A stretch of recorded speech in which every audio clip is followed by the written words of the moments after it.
reigning superstar of the prehistoric world is the giant Brontosaurus. First discovered in the Wild West, no other monster could have been more misunderstood. But now, scientists have put a new face on this ancient beast and dramatically altered its public image.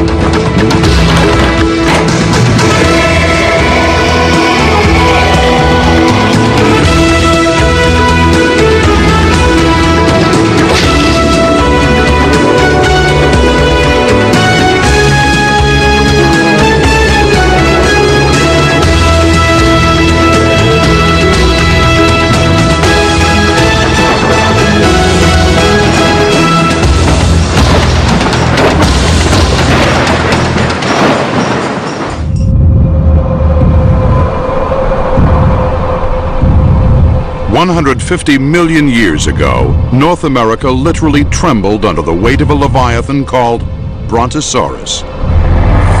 One of the largest land animals that ever lived, it could arch its neck over a 3-story building.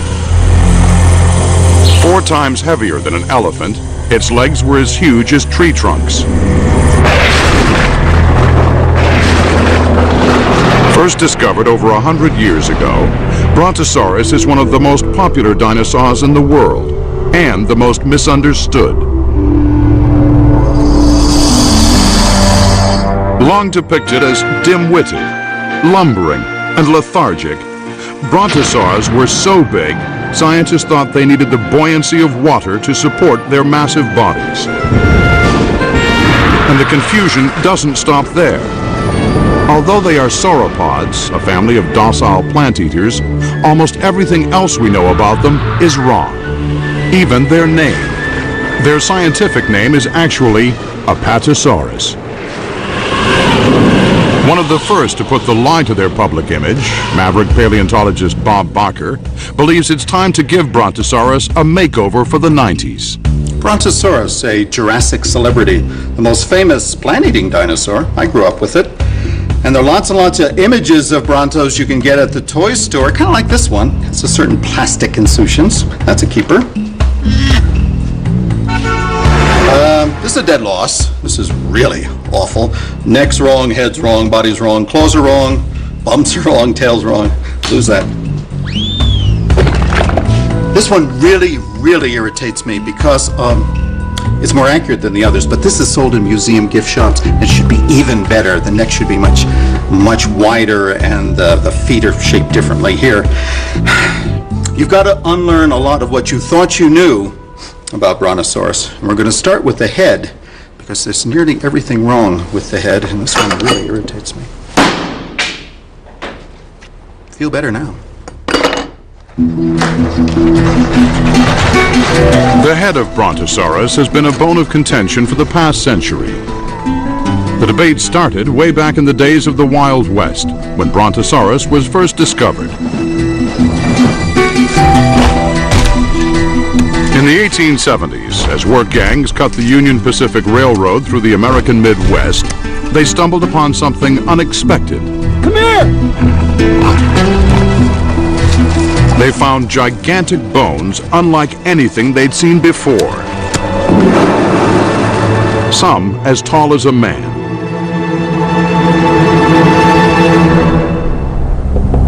The discovery was made near the town of Laramie, Wyoming, on a rocky outcrop called Como Bluff.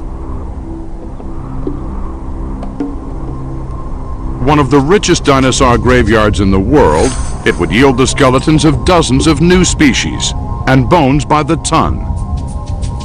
More than enough to build this house, made of fossils 145 million years old.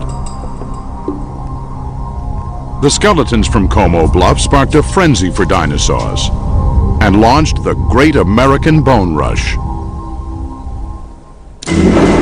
For anyone lucky enough to find an unknown monster and name it, fame and fortune was theirs for the taking. With each new discovery, word spread like wildfire. Got an urgent message to New York. What do I say? Back east, America's new museums were desperate to get hold of fossils. The bigger, the better.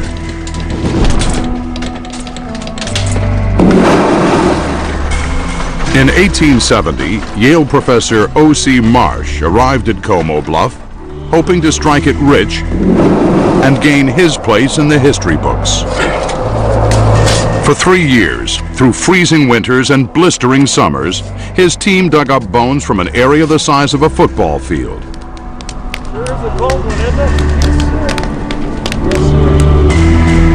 When Marsh pieced them together, he realized it was a nearly complete skeleton of just one animal.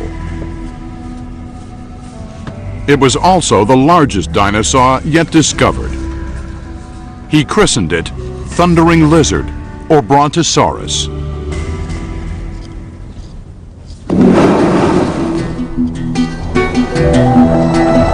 There were 120 bones in all, but a vital piece was missing: its head.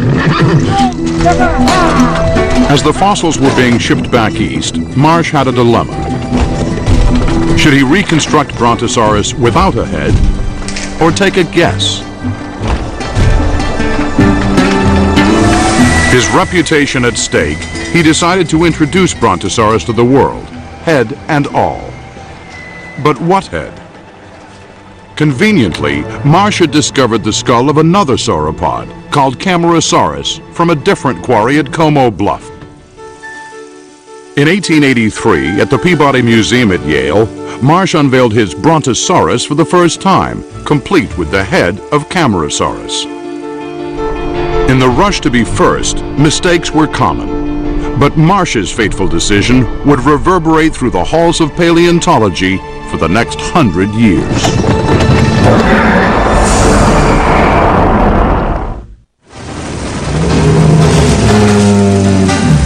Dinosaurs captured the world's imagination and turned Brontosaurus into an instant celebrity. O.C. Marsh basked in the glory of his famous monster, undaunted by the fact that its skeleton was incomplete, if not incorrect. But something was about to happen that would challenge his reputation. In 1909, near the little town of Jensen, Utah, fossil hunter Earl Douglas was collecting for the Carnegie Museum in Pittsburgh when he stumbled upon some colossal bones. The partially exposed segments of a dinosaur tail. They were buried just behind this hut where he stored his dynamite. Douglas eventually unearthed not only the most complete Brontosaurus ever found, but, as Scott Madsen explains, this time the dinosaur kept its head. Of course, when Douglas was here, this rock outcrop actually stood about 50 feet higher than where I'm standing today. Those vertebrae were sitting at the top of that outcrop, and the rest of the tail would have extended down behind me about 30 or 40 feet, while the rest of the body was stretched out in this direction to somewhere in here where they found the skull attached to the skeleton. The skull Douglas found was long and slender, unlike the Camarasaurus skull Marsh had mounted on his Brontosaurus, which was bigger and snub-nosed. When word of the discovery leaked out, scientists dared the Carnegie Museum to exhibit it. In the PaleoWorld of the turn of the century, O.C. Marsh's lofty reputation still carried weight. Under pressure, the museum didn't mount the Douglas skull on its skeleton. For the next 40 years, Brontosaurus appeared in public with the same skull Marsh had touted at Yale, until dinosaur expert Jack McIntosh decided something was wrong. When I first saw this head as a kid, it looked fine. But as I studied these animals more carefully, it became clear that this large, snub-nosed skull was not the proper one for this animal. McIntosh's doubts were based on his intimate knowledge of another dinosaur called Diplodocus, a giant with a long, slender snout. Convinced that Brontosaurus looked more like Diplodocus than Camarasaurus, he set about solving the dilemma by delving into Douglas's original journals. I'm glad to announce that we have found dinosaur skulls. The skull seems pretty large to me, about 26 inches in length. A skull was found with the skeleton. In search of this skull, McIntosh headed deep into the bowels of the Carnegie Museum, where fossils not on display are stored. His chances looked slim.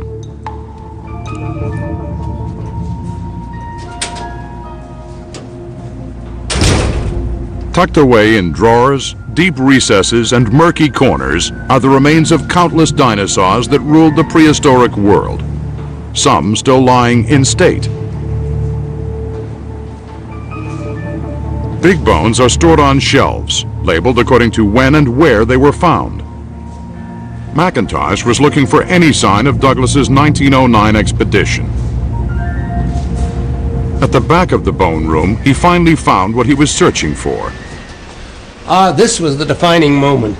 It was clear that this was Douglas's skull, without the lower jaw, the right size, the long tapered snout, without the bulldog-like short one of the camarasaur-like skulls that Marsh had assigned to this animal. In 1975, for the first time in its history, Jack McIntosh reunited Brontosaurus skeleton with its true head. That's fine. That's great. While museum curators and book publishers around the world scrambled to find a new head, all Jack had to do was to return the old one to the tomb of unclaimed bones. But the dinosaur's new profile was just the beginning. Its discovery would unleash a landslide of new revelations about Brontosaurus that would continue to change its celebrated image.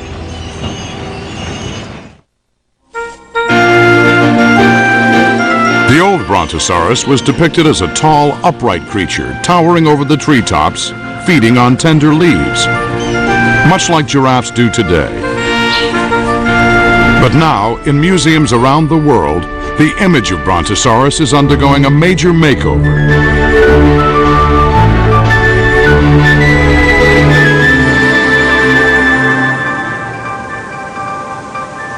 Kent Stevens of the University of Oregon doesn't dig up bones like most paleontologists. He explores the world of dinosaurs with state-of-the-art technology. Using 3D computer animation, Stevens has demolished the theory of Brontosaurus as a lofty beast. I think we'd all like to imagine this majestic beast was walking along with his head held proudly high like this, munching off the trees, and maybe if it was underwater, still keeping its head above the water. Here's a different sauropod. This is same animal, two radically different views on how much its neck could move. The old Brontosaurus had a shorter neck. The new version is longer, which limits how high the animal could carry its head. To calculate its range of motion, Stevens has reconstructed the neck of a Brontosaurus bone by bone. Well, the way I've been going about trying to do it is to use the computer as a means for modeling the geometry, modeling the exact shape of individual bones, and then putting them together, and then letting the shape of the bones limit the movement on a joint-by-joint basis. To get the proper shape, every neck bone had to be accurately measured. Based on the measurements, a computer program called Dinomorph created a working model and tested it in an arching pose. If you put the Dinomorph model into that pose, if you really try to do a replica of this real tall stance, you end up, in fact, breaking the neck in quite a few places. If Brontosaurus couldn't reach the treetops to feed, how and what did it eat? Well, why don't we imagine this popcorn as some tasty truffles and scattered about the Jurassic underbrush.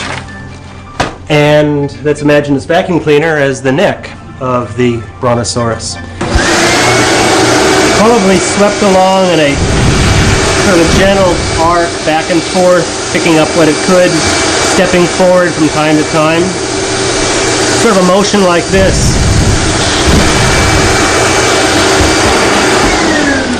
So, in conclusion, the Brontosaurus was probably feeding off of relatively low vegetation and nowhere near as high a vegetation as we were led to believe.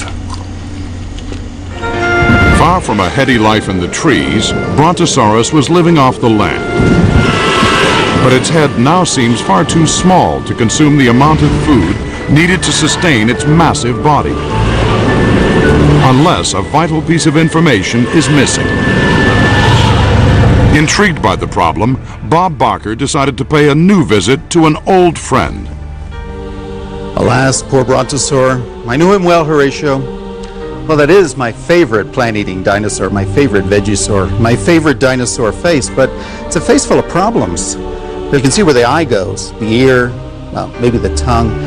But what about the face? What about the expression? What about the lips? From this skull, you don't know anything about Bronto lips. You don't know whether you could be slurped by a Bronto. But we have a new skull, and it answers that question. The questions about Brontosaurian lips.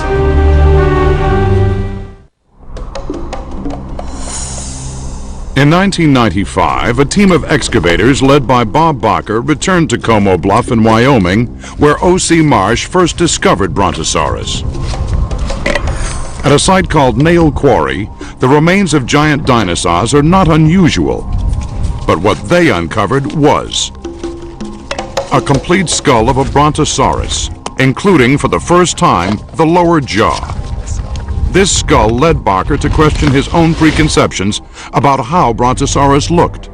If you want to know about Bronto faces, and I do, you've got to start with the T-Rex, because it has primitive lips. It has what I call a garbo smile, thin, curved, and carnivorous. And we know that because of the lip holes in the skull. You've got a primitive dinosaur face, and there's a row of holes, bing, bing, bing, bing, bing, bing, bing, bing, bing, meaning a row of nerves and a thin lip, like that, like a lizard, and that's the way I've always drawn Brontosaurus, with thin lizard lips. That's another possibility, really absurd, that Brontos had moose lips. I didn't believe that, no one did, and we were all wrong. Bacher rarely admits he's wrong, but some features of the new skull changed his mind. Looking at it for the first time reminded him of a moose. Consider the moose. Huge muscular lips for grabbing plants, and a gigantic hole here for one huge nerve going to the lips. Did Brontosaurus have a similar lip apparatus? Yes, it did. How do we know? The new skull, the first complete skull and lower jaws ever found for Brontosaurus, right here. Complete lower jaw with teeth. Eardrum would be here. Eye socket there. The face. And right on the face was a gigantic hole for the lip nerve and artery. This hole is twice the size of the hole from a moose. Coming out of this hole was a gigantic nerve and artery supplying a super gigantic set of moose lips.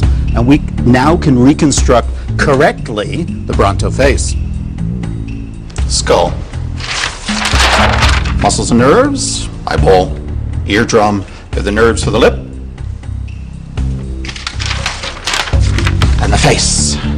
For the first time, we see the real Brontosaurus face. With lips like this, it could pull off twigs. With lips like this, it could pick up nuts. With lips like this, it could slurp its young to reassure it. Brontosaurus had a magnificent, expressive, highly adaptive face with the biggest set of lips in all the Dinosauria.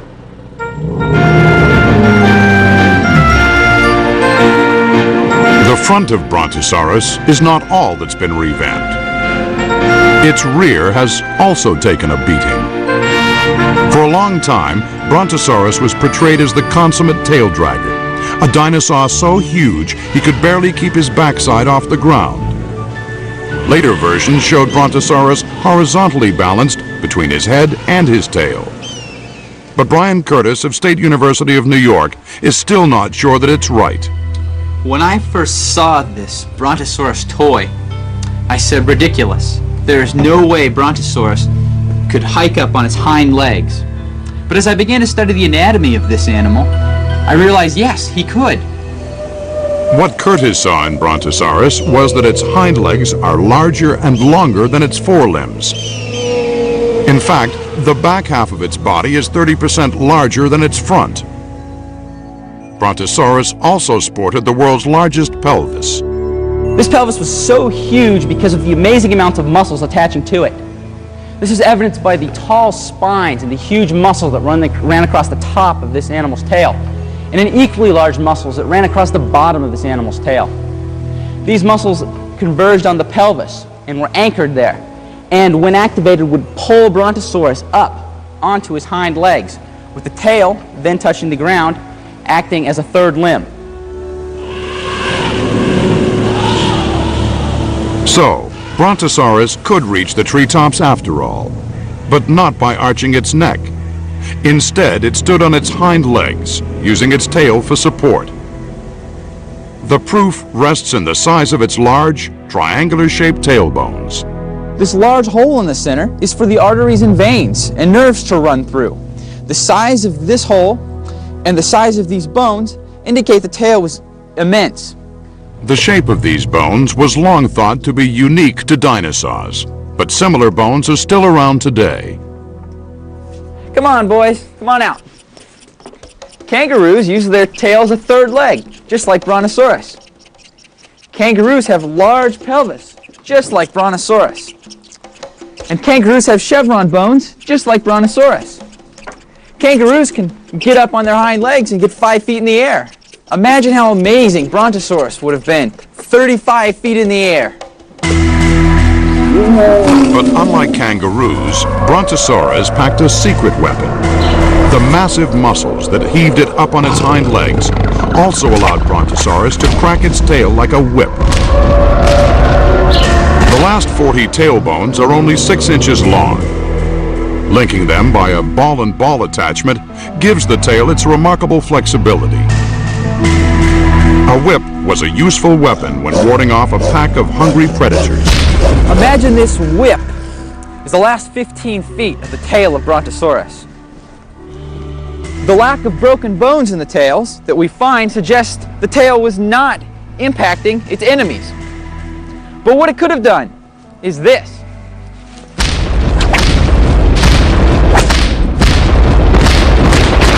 Creating thunderous cracks, the tip of the tail exceeding 720 miles an hour, enough to scare any enemy away.